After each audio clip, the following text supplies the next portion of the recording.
Okay, well, welcome everyone. There is people that are joining us online and people that we have here in the room. This is the Monday Design Forum and my name is Jose.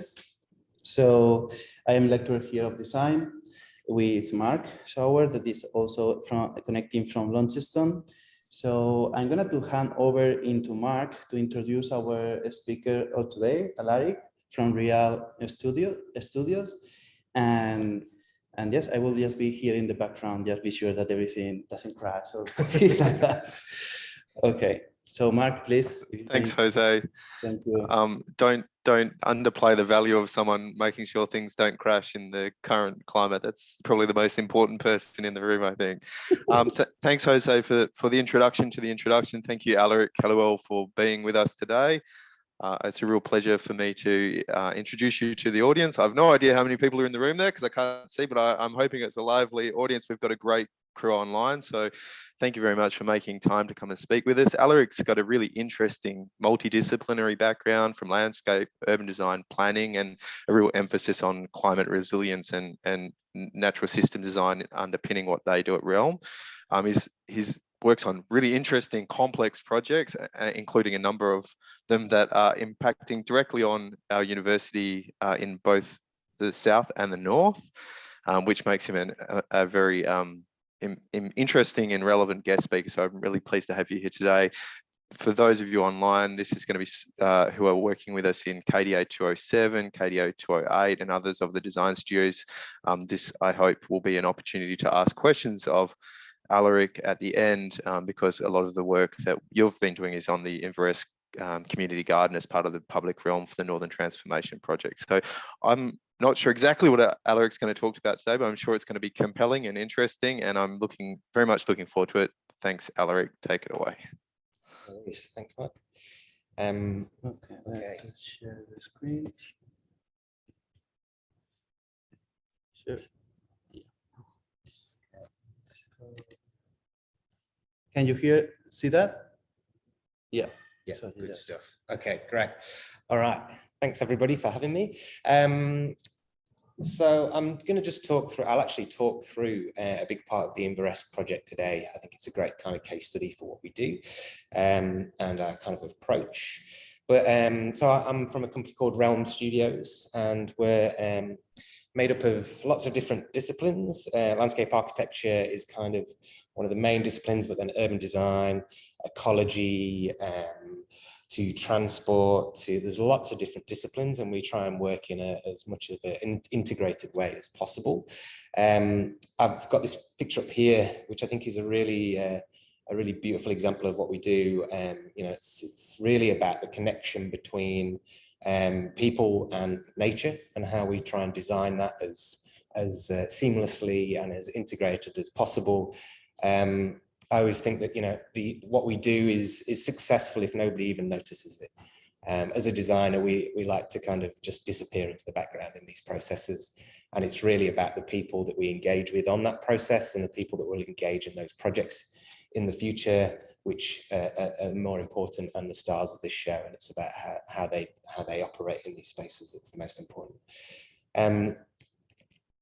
So yeah, as I mentioned, we do work quite heavily in integrating those kind of natural ecologies and civic systems together. So when I talk about civic systems, that's anything from buildings through to transport, through to the way that we manage water in the cities, and the way that we cool cities, how we make them climate resilient into the future, and looking at all of those through a sustainability lens, and future-proofing them. But through the creation of those and that kind of those technical bits of civic systems and natural ecologies, it's really about how we can start to bring communities together and bring them together in a cohesive way, and see things like social equity dealt with. And we also talk about different communities as well as kind of, you know, the natural communities as well.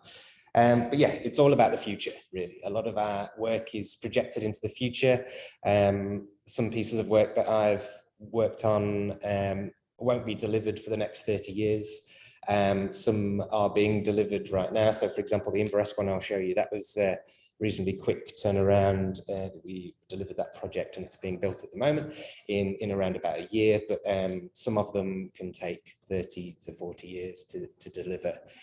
So you have to create flexibility in what you're designing. God knows what's going to happen in the world. We've, the last couple of years have proven that. So the idea of kind of designing a fixed product is not something that we can do because of that. So it has to be flexible, adaptable, and can change to what society or what the climate might be in that kind of 5, 10, 15, up to 30-year kind of projections.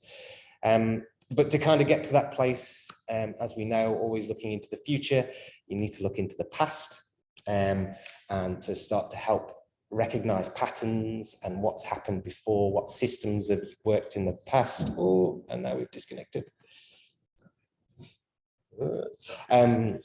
Yeah, that's cool. To kind of move into the future with some level of confidence and certainty. So just wait for these slides. Yeah, sorry for that.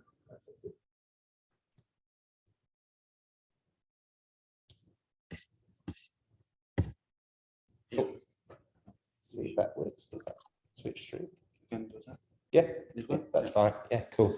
Okay, cool. We can hear you, but we can't see the slides at the moment. Oh, you can't? Okay. Is that share screen?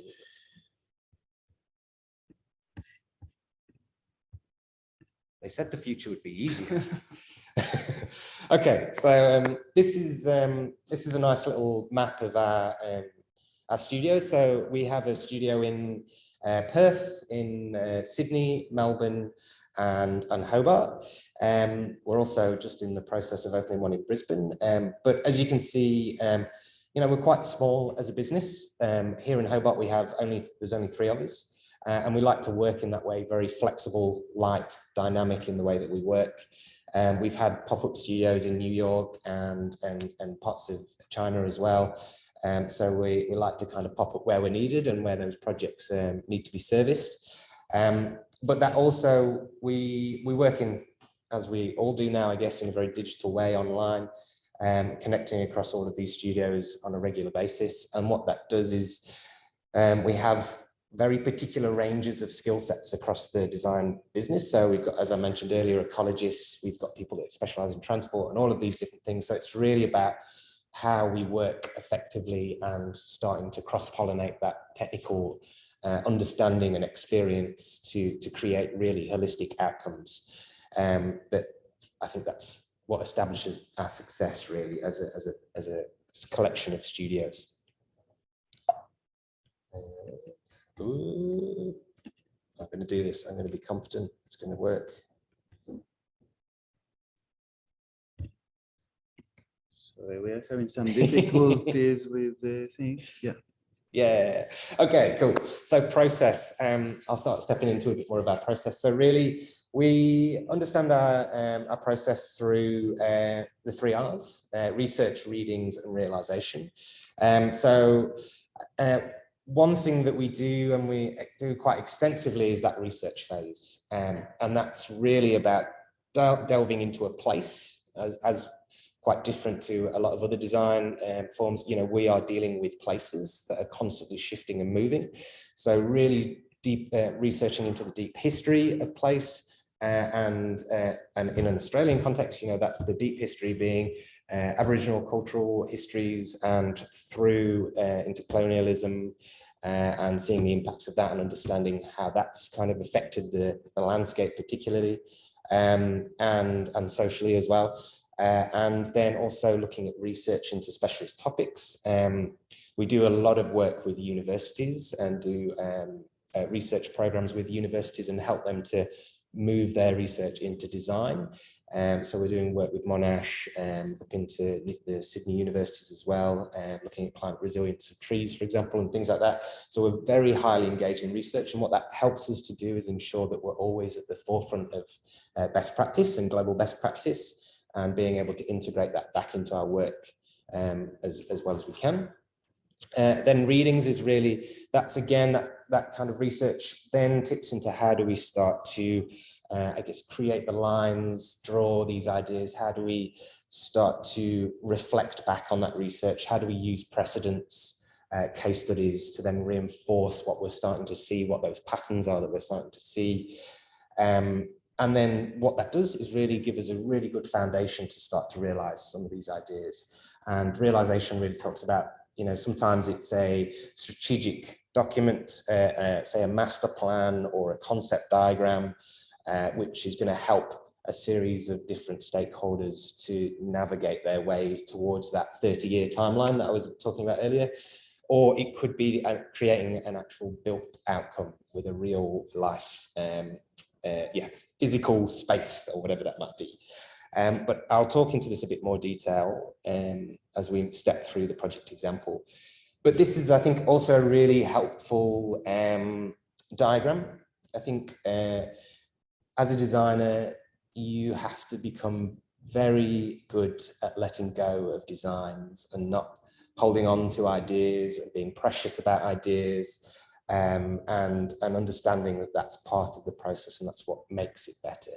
And so this is, I think, quite a neat diagram in a way that, you begin a process by really immersing yourself. I find myself getting to a place with some projects where I'll be dreaming about them in a dream world, and that you've really immersed yourself in that project at that point, maybe too much potentially.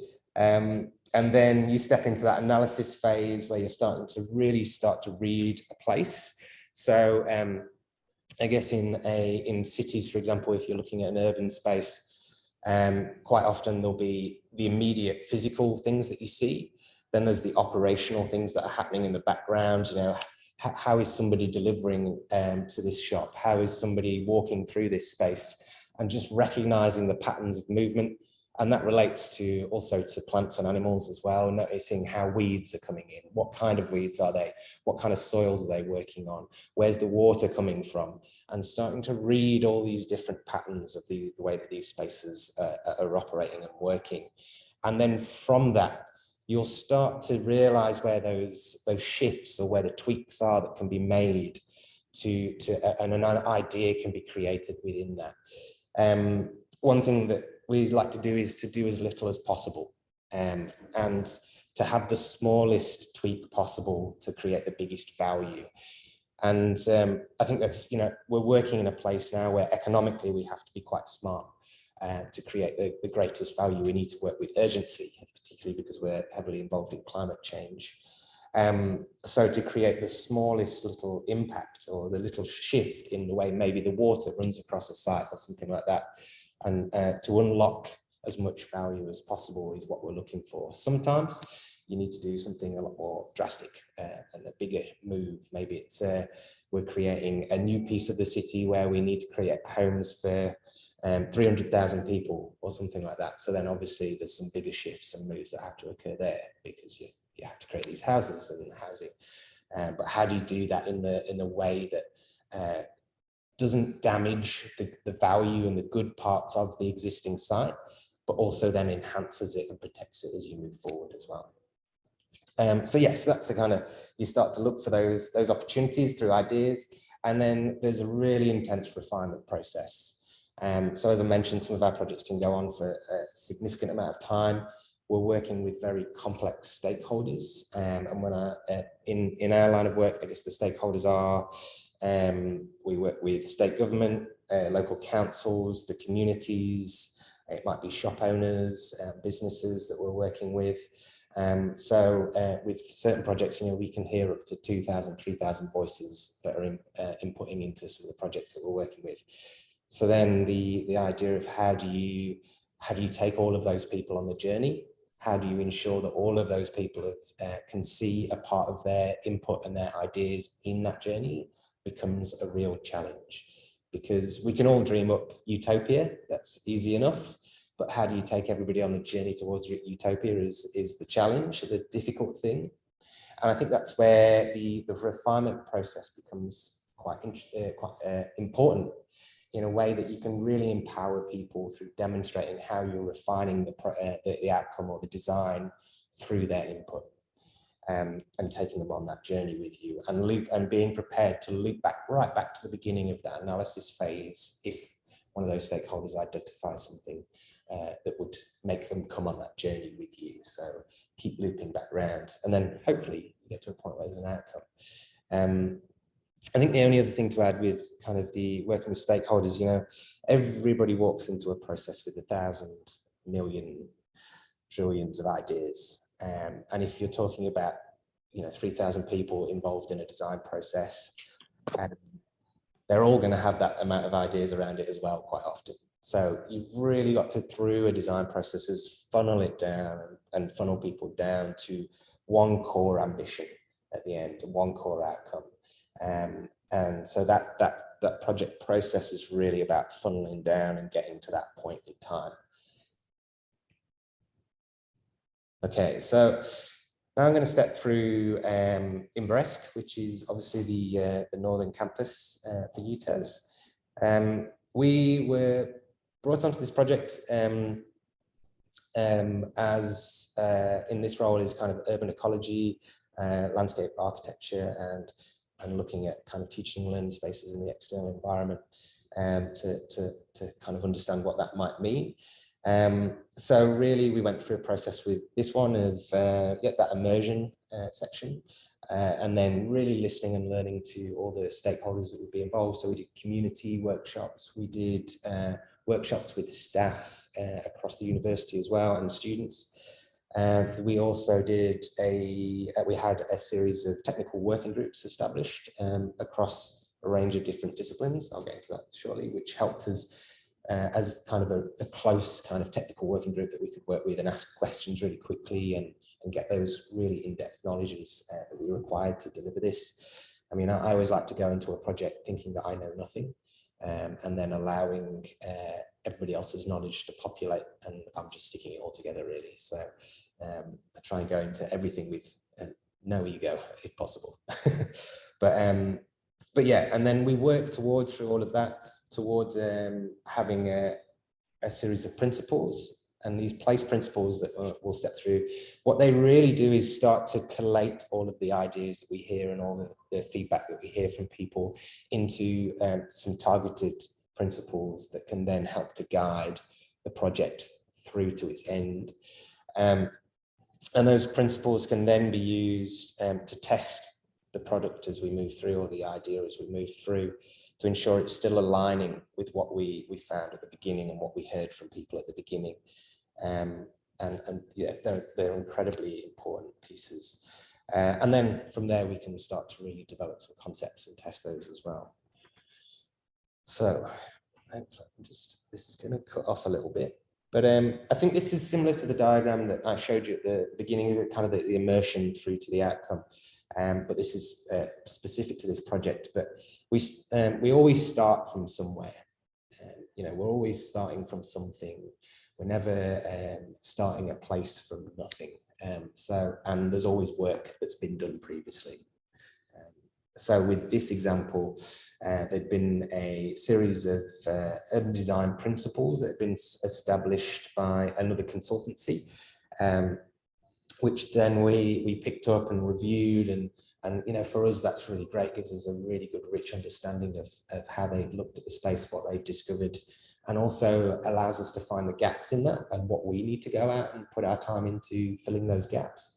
And also allows us to challenge some of those as well. I think it's important to challenge what other designers do, never be content that their work is perfect, and never should ours be either. And then from that place, that start place, that immersion, is moving into the analysis and research and looking into the site. I'll step through some of that, establishing those praise principles, and then engaging with, as I say, the stakeholders and technical working groups, creating those concepts, going back to those stakeholders. And it's always good to have, I think in most of our projects, we have two quite clear phases. One is, I guess, a pre-design before we draw anything, engaging with those stakeholders, then drawing something, then coming back and saying, is this what you wanted us to draw? It's pretty much as simple as that. And if they say yes or no, if they say yes, great. I mean, that makes it a lot easier. If they say no, then we draw it again, and we just keep going around that loop until we get to a place where we're happy. And then with a lot of our projects, obviously, we're working in a city context, so they have to go into planning applications through the council. They have to approve of all that. So we also take them on the journey. And so they're well informed, and it helps that part of the process as well. And this is the site. So I'm not sure how many, it's just cutting off a little bit at the bottom here, but that's okay. So I'm not sure if everybody's familiar, but the precinct up is in Inveresk in Launceston. And essentially it's a mixed precinct. It's already got significant uses on site. I think it's fine, we'll get that. So we've got things like the sports stadium at the top of this image here. There's also the QV the Museum of Art, the Art Gallery, Queen Victoria Museum and Art Gallery. It's on site, which is really important part of all cities, those kind of places of cultural learning and research. And then the university's already got some functions that were across this site as well. We've got accommodation on site, so residential uses, so that's a whole other different kind of group. We've got there's the big picture school, we've got tramway museums, we've got cafes, and there's parking, there's people walking around, there's existing trees. So there's already a lot of things happening in this space, and what we're tasked with doing is adding a lot more things. And so how do we get those things to integrate together harmoniously? So really, that's about how do we create a framework and understand it.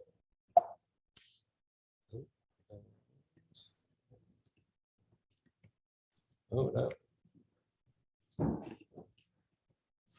we're not moving now. I'm not very good with maths. I apologize. No. Very good. Yeah, cool. Okay. So often where we start is we like to talk in terms of systems, and a lot of design, I guess, is you're creating a product or an object, and it may stay that object or that design. It might stay the same for its lifespan until it's maybe repurposed, recycled, whatever that might be. But a lot of what we're looking at is systems which are constantly changing and evolving over time. So they're never static, which can create some quite unpredictable things that might come out of that. So yeah, we just have to be ready for those. And a lot of what this diagram is trying to demonstrate, I think, is the cyclical nature of those systems as well, or the kind of the sustainable loops that we're trying to create within them. I'm learning from watching you every time now how I might correct these things. I pressed that button. Press the button. Yeah. So sorry. No, that's all right. And, yeah.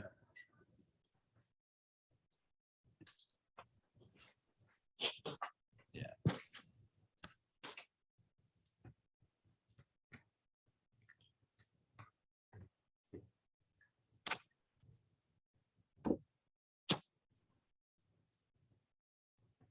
Okay.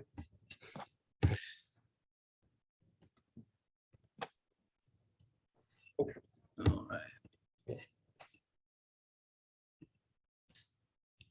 Okay. Okay. Let's see. And I think a really important thing to bring up at this point is looking at an Australian context as well. We're working on Australian land, Aboriginal land, and there's no better example of a cultural society in the world of cultures living with nature than Aboriginal culture, and working and living harmoniously with nature.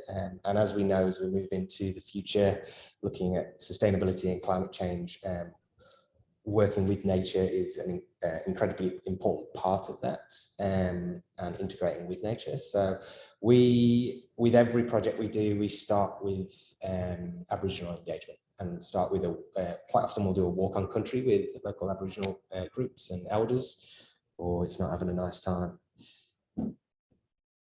I can talk whilst you're doing it. This is just incredible. Sorry.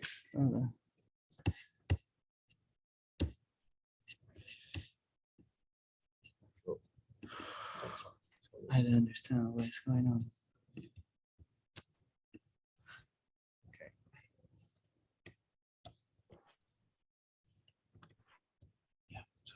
Yeah, always be prepared, be flexible. Cool. So yeah, we'll always start with that and with that engagement. And then we'll listen to those cultural knowledges and leaders to understand the pre-colonial landscape and the knowledge that they know of this land, because really to be sustainable and to create futures, we need to be understanding that grounding and that founding to then understand how we can fix a problem. And through that process, through that engagement and bringing that into the process, there's also an act of reconciliation there. There's an act of listening. There's a making space for part of our community that has been quite devastated by the effects of colonial. So it's, yeah, definitely really important in everything we do is to look at that. So yeah, so this is kind of dipping into our research. So the first thing that we looked at is to zoom out of everything that we look at. We never stick with just the site. The site in this, as you can see in the dashed blue line there, is to really understand what we're looking at. So looking at the pre-invasion landscape, we understand the site as being a floodplain for the river. So there's the North Esk River that runs through the centre here. So looking at these river systems and how they would have operated pre-colonial times and how they were an important food source and place of occupation for the Aboriginal community in the area. And then we start to see the impacts of colonialism and how it starts to change these systems. So particularly in this area, as most flood zones are in cities, they're often used for those less desirable uses, the slightly more robust uses like industrial buildings. And so this site, no exception. There was a lot of industry, a lot of rail in this part of the city that could deal with maybe a bit of water here and there. And, you know, we weren't going to be putting residential uses in this space. But what we did through that is then through large floods that occurred, and particularly the 1929 flood in Launceston, which had quite a devastating impact on a lot of people. The classic kind of approach is to defend ourselves against these things. So a series of flood levees, so big concrete walls put in along the edge of the riverbanks, which entirely change the way that these spaces then work. Its relationship with water, the ecologies that would have flourished in that area are now not able to survive. And it just shifts and changes everything. So, but what it does do is it does mean that that land is now able to be pumped full of human uses, or I guess city uses is the term. So, you know, we start to see now that it's defended, we can start to see things like the museum came into the site and the art gallery, for example, and then residential uses start to come in, the university starts to step into this space. So it's really starting to become that cultural hub. And then, but as we look into the future, what wasn't predicted at that point of when the levees went in was climate change and the fact that flooding is going to become a lot worse. We're going to need ecologies to help us cool our cities, tree canopy to cool our cities. We're going to have to deal with the biodiversity crisis that we're now facing. How do we bring nature back into these spaces? So trying to understand that really becomes our mission for this next phase in this precinct. And so then this is a nice little timeline through all of that, just to kind of demonstrate what that is. So you can see the circular symbol at the top there, that demonstrates kind of the way that Aboriginal people were living with the land in this, what we like, an eco-centric kind of manner. And then we see colonialism come in and that shift that landscape, which takes what we call an egocentric model. So it slightly puts people at the top. And what we're trying to do is starting to tip that on its side. It's going to be pretty much impossible now to move back to that original landscape. There's so many more things in play, but what we can do is start to point towards something that balances things and creates a co-created future as well. Okay, so stakeholders along the way. So as I mentioned, technical working groups we had involved. So we had an Indigenous arts and culture group that helped us inform the process all the way through. As some of you may be aware, there's a big community food systems garden there. So we had a particular stakeholder group that was made up of various people across the community as well, and researchers in that area. Then we had student experience and recreation representatives as a group working with as well. And then infrastructure and maintenance. A lot of what this is, we don't design a place, but it takes other people are going to pick it up and maintain it and keep it healthy and keep it moving. So making sure that they're really engaged in the design process is crucial. Then again, with the City of Launceston, this is part of their city, the place that they're custodians of. So ensuring that their placemaking team, their parks and recreation team, the QB MAG are consulted with, and they've also got a team that specifically looks at this Inveresk precinct as well, so working with them. So with each of these, we did 2 or 3 workshops with each of them, so you're already talking about a lot of time invested in talking to people, but that's the important bit. And then also talking with the community as well, and I think we would have loved to have done a lot more of that. The other important thing to point out here is it's not just us. So we're one consultancy, and we had a whole team of people. Oh no, we were doing so well. Yeah, we were there. We were almost there. Okay. I know, we're good. We're up in it. Yep. But yeah, we had a whole team of different consultants working with us, from engineers, looking at things like how the structures were going to be built, lighting designers, specialists in dealing with heritage on site. There's some really crucial heritage aspects that we had to respond to. So those planning and heritage experts that helped inform it, working with the artists as well, working with them, and wayfinding, how the people were going to orientate themselves around site. We had a specialist designer looking at that. And also the architecture, and we had specialist water engineers, all kinds of different people. So we really try and become the glue between all of these disciplines and bring them all together around one common kind of design. Ooh, I just need to.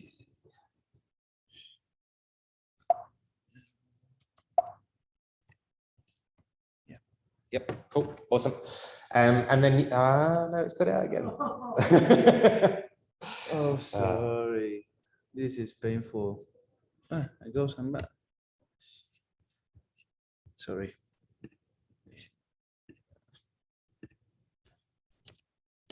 Yeah. Right. Okay. Cool. So yeah, and lots of different university programs that we had to make touch with through the course of the program as well, and they're just some of them. Okay. So then we've heard all of this stuff. We've looked at the site. We understand what's happening. So what we then did is start to create a series of place principles. Annoyingly, this got 3 of them off, but and really this is an opportunity for us to tell a story as well. I think all good design has a great story behind it, and that's really how you get people on board and they come on that journey. This is part of the reason why we love working with the Aboriginal community, and everything we do is their art of storytelling is incredibly powerful. And so we work quite often with those groups to start to tell the next story. What is the next chapter in this story? Bringing this together, we looked at the geology, and this was really about the topography and the soils and how we could create healthy soils again. And then looking at where the water comes from. Water then responds to the lay of the land. So how could we harvest, cleanse and store and reuse all this water and start to move towards a kind of a swamp kind of, how can we honor what that land was previously as a swampland? And then how can that water then start to provide a source for new ecology, so new plants? How can we look at regenerating what plants would have been found in that place and allow them to find a place once again in this space, integrated in amongst the buildings? The other one that's underneath here is telling stories of country, and starting to reveal what would be the pre-colonial stories, but also the post-colonial stories that Aboriginal people went through in this place. A lot of Aboriginal people worked on the rails in this site. So how can we bring those stories to the surface, which have been so hidden for so long, and start to tell the truth of what's occurred in these places? But then also understanding that the industrial past of this place is quite important to the city's economic growth. So how can we start to see the industry honoured as well, and see those two things come together? And obviously we know that this is becoming a really important teaching and learning space. So how can we start to make this a really exciting, dynamic place that students and the community can use as well? And then once we kind of understand those layers, we can start to map them, start to draw those out. We like to do these quite infographic kind of mapping processes to really pick them apart. And this is often a good place that we can start to fold precedents in as well and look at case studies. So looking at research from across the world and case studies from across the world, but also it's often quite important to look at very local ones as well. If you're working with a local community, if you show them an example from Southeast Russia or something, often that doesn't relate to them. So they'll be more confused by that case study being brought in. So where possible, we try and use something as local as possible, so they can understand what that might be and what that might mean to them. And then, trying to keep graphics as accessible as possible. This one's just looking at the new trees that we might bring into the site, where we might plant new ecologies. Then this is telling the Indigenous stories of the space. We actually worked with the Aboriginal community here to define the site as country, and they talk as country is this. It's not just the land or the country we stand on, it's also the spiritual connection to the land as well. So there's a series of guardian stones, which are these kind of 3.5 meter high stones that are positioned around the site that people will see as they walk in to understand they're now on Aboriginal land. And they'll be lit up at night as well. And then these two walks, which is this idea of walking on country and learning about the history and past of Aboriginal people's connection to this land. And then, again, the industrial aspects of it. And this is a mapping of all the old rail lines that are no longer apparent on site. But we were able to bring those to the surface. We're actually looking at that in a pattern in the paving and how that comes to the surface through that and tells that part of the story. And also looking at this, unfortunately, through the budget, as that's another realization of design, is budget often comes into play. But we had these moving carts that we're going to use the existing rail lines on site, the orange ones you can see there, that would move around and could create dynamic spaces with wheeling an event stage or a place for architecture to be built on that could move around the site or whatever that might be. And then creating that connection for students in the community. This was a study, you can't see the little diagrams off the bottom here, but this was really a study of understanding the way that educational spaces operate, and we need this variety of different types of spaces, those spaces that you're by yourself and you reflect on what you've learned and create your own ethos, your own meanings. And that plays the idea of campfire, of the more formal teaching. I guess this is what the campfire is in some ways, in somebody speaking and you're kind of listening. Then the idea of watering hole, kind of coming together and socializing and sharing ideas in that dynamic way. Getting quicker and quicker at this each time. And then the last one, which is an additional one we added in based off a series of research we did, which was the plains. And you notice all four of these we were trying to relate back to the local landscape as well. So that, again, it could be more greatly understood by the community in this area. But the plains was this idea of learning through sports and recreation and learning those cognitive skills that we require. So then moving into the concepts. So the concept stage, we're always quite happy for it to be quick and dirty. So, quick 3Ds, whatever that might be. And then we'd start to step through the spaces and see how all of those principles that we just stepped through kind of come into and start to layer up on top of each other. And And again, precedents really helped for people to understand and trust that this is going to be okay. I think we always like to push the boundaries. I always describe design as is taking somebody to the edge of the cliff so they can see the view, but not pushing them over the edge, but making them feel the rush of standing on the edge with their toes gripped on it. So that's where you get the best outcomes, that people come with you. So yes, that's where things like precedents are great for that, but visualizations as well. And we'll create renders of what that might look like. I won't go into too much detail of what the actual design is, but this actually, the only thing I'm mentioning here is the structure here. It harvests all the water off the existing roofs. So we realized that the water landing on the existing buildings was a lost resource, and how can we utilize that? So we're now harvesting all that. It goes through this structure up in the higher canopy there, and it drops the water down into particular soak gardens around the site, which then irrigates all the plants. So the need for tap water irrigation, which is used so often across Tasmania and Australia, is now eradicated. There's no need for that. So instantly a sustainable system there, and it's all done through gravity. There's no electronics you needed or any clever engineering. It's just simple stuff. So finding the simplest resolution is key. And this will now be able to sustain itself into the future. Without, if people disappear, this will continue to sustain itself.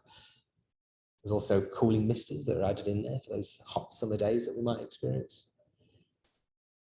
This is the welcoming space, which will be a cultural welcoming space for Aboriginal events and celebrations and ceremonies. This will be the first public one in Tasmania, we've been told, of recent, that's been designed into a space like this. So we worked really closely with that community to ensure that the materials are correct. We had to get the right sand, so we took samples of sand to ensure that that was soft enough for the movement of the dance and things like that. And then also there's men's and women's spaces, business spaces in this garden as well. So it's an understanding the dimensions of that, what's the right kind of space between rocks to kind of have that proper yarn, became really critical. So it's kind of visualized. There's also something interesting about what we've done in this is bring fire back into the city as a positive thing. So there's, as we know, kind of cultural burnings is really important for protecting us against bushfires, particularly as climate change becomes an issue. So there will be parts of this design that can be set on fire at certain times, which will create that spectacle as well in the community and reveal the importance of it within our future. And then the big food garden, which really the brief around the food garden is to make it as adaptable as possible. This is going to be a highly engaged space, highly engaging the local community in its creation and ongoing kind of maintenance and productiveness. So we're just trying to create a flexible series of garden beds. The reason for the kind of the diamond shapes is we're trying to pick up on bigger site geometries as well. So the buildings to the east on the right hand side of this image, follow that angle, and then we've got the diagonal, the central path works all the way through the precinct. So we're picking that up, creating what we call a diagrid to start to inform how they position on site. So then it makes this garden entirely unique to this place as well. And then, yes, as I mentioned, trying to come up with ways to make it as adaptable as possible. So we actually designed a series of posts, gridded posts across that diagrid that then the planters could be slid over the top of it, making them adaptable in height and also in size. It means that some of them can be converted to become social spaces with decks slid over the top, or aquaponic systems positioned onto them. Just creating a loose framework, essentially. That was the most seamless transition we've done so far. And then, that was kind of touching on there. And then the last kind of key space was the activity space. And so we we named it the ESC activity space after the river. And the lines painted across this kind of a super graphic is a representation of the flood lines that would have come from the river that no longer can, and how that flows into the site. It also picks up on there would have been a train kind of stop in this location, which is the large band that goes through the site as well. So layering in that into it as well, and it picks up on the sawtooth roof with that kind of angular shape that you find the sawtooth roofs in the buildings around. So yeah, you can really start to play with some of the things that you discover on site and layer them on top of each other to make something quite rich. I can't remember what the next slide is, so I can't keep talking.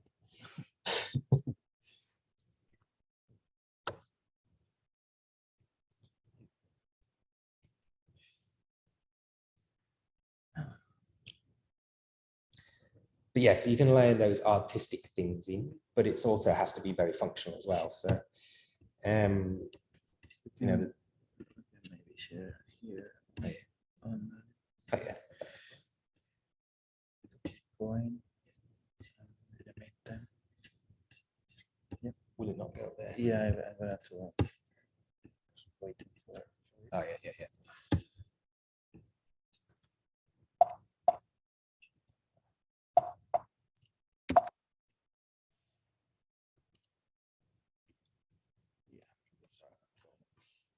Unfortunately, you guys can't see it now, but that's okay. The final thing, so these are some of the renders. That space. Also had to design new connections across the space. Some people may have seen the new bridge that's gone in over the river. That was something that we had inherited in the project, and then it was how do we stitch that in and tie that into this precinct. And now they've become really important cultural narratives in the site, telling stories. Over time, there'll be artworks that from local artists and Aboriginal artists that will get added into these routes, and then wayfinding and interpretation that start to reveal some of the stories, and they'll be subtly integrated into benches and other items across the site as well. The whole system's crashed now, so. Yeah. And as I mentioned, the Guardian stones, which mark the site and country.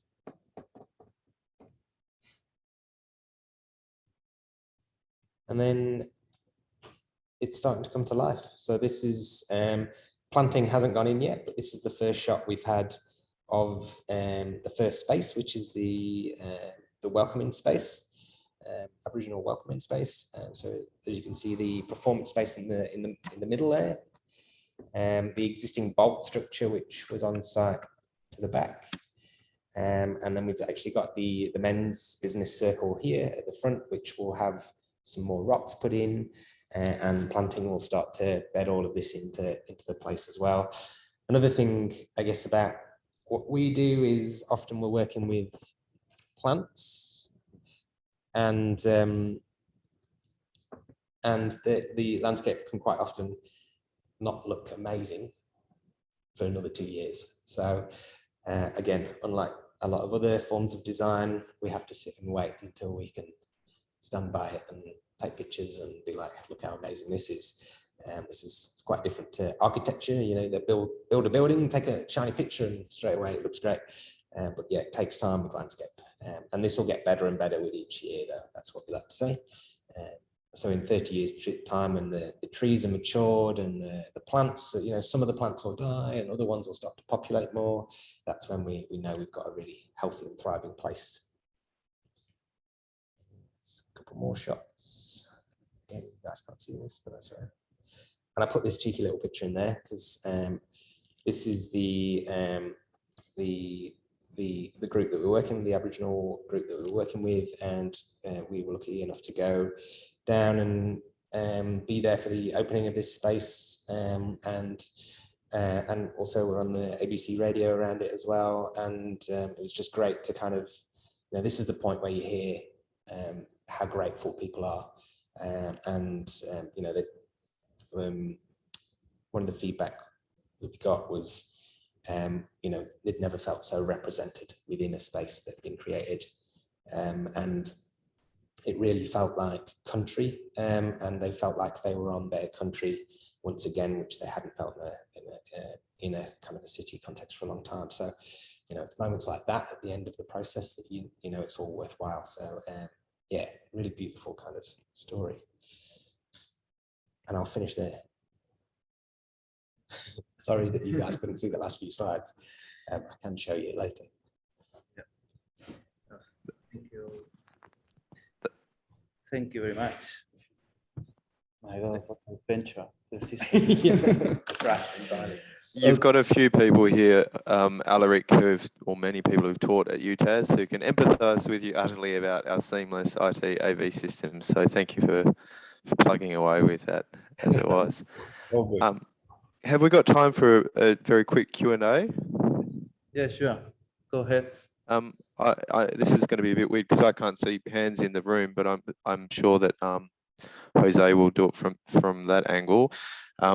I've got some questions, but I'd love for anyone else online or in the room to ask questions of Alaric while we've got him with us. Has anyone got a question? If you're online, you can pop your hand up. If you're in the room, I'm sure Jose can see you. All right, I might start. Well, break the ice if there's nothing else forthcoming. You spoke a little bit about visual communication and storytelling and how important that is to what you do as a practice. And I think given the representation of different design disciplines we've got here, that's a real common thread. You also spoke about bringing stakeholders on the journey with you. How important is it to tell a story visually? This is what's called a leading question, Alaric. How important is it to tell a story visually to bring those stakeholders with you along on the journey? How do you kind of reflect on that? Yeah, for sure. Well, I guess, I mean, we're working with very, very complex spaces and briefs and communities. Often, you know, there can be communities that are in quite social economic areas as well. And I guess it's the classic thing of, you know, an image tells 1,000 words type of thing. So when we've got to bring those all together into a really quick narrative, because really we don't get that much time with a lot of these, with a lot of the users and the stakeholders involved in the context of how long, you know, they're going to be using the space. So to try and get to the point and to get the information and to discover new information from them as efficiently and as effectively as possible, that's where the graphics come in. And the way that quite often I'll work as I'm presenting through stuff is, and as you saw those kind of layers, is to show how maybe a certain move or a tweak that we make impacts the next layer. So you're stepping through stepping through the process and the design that you've gone through. Because by the time you get to the end of it then, and you've stepped through all these layers and steps that you've gone through, you know, it's already quite embedded. They understand that they're embedded and they're able to then add to it rather than question what's been shown to them. So it's incredibly vital, and it's about how to simplify it down to as easy as possible to read as well. That's great. Thanks, Alaric. Are there any other questions online or in the room? There was one in the room. Great. Yes. So you talked a bit about that process of refinement,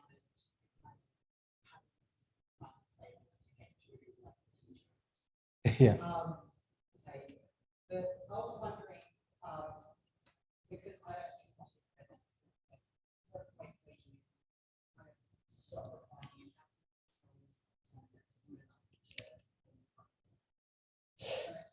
Yeah. When is it good enough? I think I guess the refinement process, I mean, there's often, I think as you design, I mean, as you draw in stuff and design stuff, there is a point where you look at something and you go, that feels right. Like it's an intuitive thing that kind of comes and you do think that feels right. And if at any point you think, oh, that feels a bit awkward, that's not the end. That's never the end then. But but that's I guess as a designer.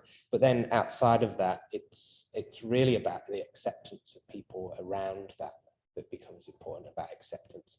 And not everybody's going to be totally happy, and so you're gonna piss some people off. That's design. Like, it's going to happen, and a lot of people just aren't ready for change a lot of the time. Like you'll see with with the university moving into the city, a lot of people aren't ready for that, and they're not in a place where they're prepared to even accept an idea around it. So with those people, I mean, you just have to keep the opportunity and the doors open and allow them to still come in. But I think, but that idea of refinement, I think, is when you hear a lot more positive around it than you do negative. I guess that's the easiest way to look at it. Yeah, and just use your intuition and just know when it's intuitively right. That's the best way. Yeah. We've got another question online here in the chat, if we can take it. So Matthew Robinson is asking, what is the most fundamental principle you have found in bringing about a connection between the ecology and design? Fundamental, oh my God, there's so many. I guess, I think just to keep it in a place of working with communities is to try and make people understand and educate them on how important ecology is in providing us with a better life. We're not trying to say ecology is going to make your life worse. We're trying to say it's going to make your life better. And you should always talk about how the integration of this thing is going to make your life more luxurious. We like to talk about public luxury, and that ecology can provide that through, walking to a shop and not getting to the shop pouring in sweat because you've got shade. As simple as that. As soon as people can understand what the value is in it for them, that works. I don't know where that's coming from, but that's really loud. Stop this system. Okay, cool. That's great. But bringing about a connection between the ecology and design. But yeah, I think, ecology it's a thing that shifts and changes. Quite often, the design move is just planting one type of plant, which then encourages a chain reaction of other plants to move in or animals to move in. So yeah, you can never really predict, but often it's just that one first step to start a chain of events to occur. That would be, I guess, the most important thing. Thanks, Alaric. Is there anyone else online or in the room with a question? Any questions?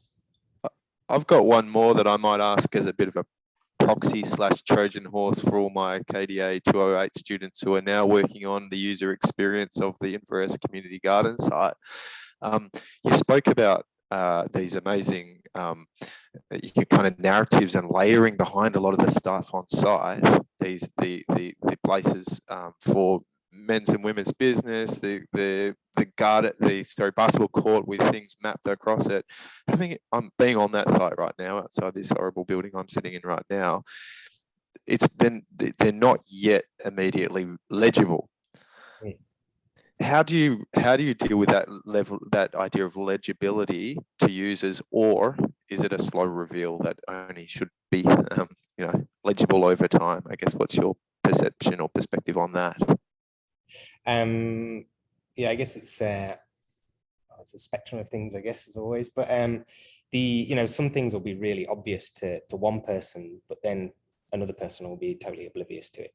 So it's, I mean, as you've gone through the process, we've heard all of these things, we've seen all of these things, and it's quite a lot of the time with all of those complex things that are now landing on site. If that one person looks at it and goes, that color blue was something I talked about, that's enough. So that's the immediate people that are engaging, that have been through the process with you. But then for somebody who hasn't been through that process or hasn't engaged, it's quite a lot of the time you're just trying to create a question in their mind of like, why is that positioned in that way? Why is that where is that line there? And so then they go on this questioning, and whether they just want to sit in that speculative world, which is often quite fun, that's great, but whether they want to go into research and actually discover why that has been put in the ground that way, or whatever it might be, is another thing. But then some stories you want to become quite apparent. I think with the university, for example, the university needs to project a certain way of being. So, even the use of timber in the landscape, that suggests sustainability and an organization that cares about sustainability. So there's so many stories in everything. Yeah, does that answer your question? Yeah, it's going to be really, the payoff will be not immediate, but I'm planting that seed for my students who are working on ideas about those spaces on top of layering them on top of your great work. So thank you, that answers it beautifully. I mean, some of those stories, in some ways, some things can just be to bring people through the process as well. I think that's, and some might just get lost, but that's life, I guess. Thanks, Alaric. Okay, I'm afraid that we arrived to the time limit that we have for the session. I have a last silly question that I asked. How do you feel on Mondays? How do I feel on Mondays?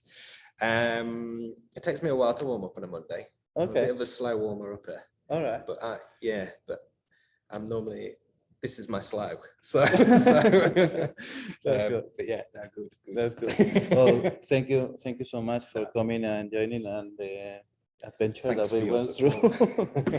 So unless that we solve the technical issues for the next session, it will remain like this, like face-to-face and online. If I feel that it's not, it will remain only online, because online it works perfect. So anyway, thank you everyone for joining us, and looking forward to see you next week. We have Edu Paul. He's a fantastic international creative director, mainly focused in advertisement and social media. So it will be interesting for those who are interested in those fields. So thank you very much, and see you soon. I have to stop recording. This thing.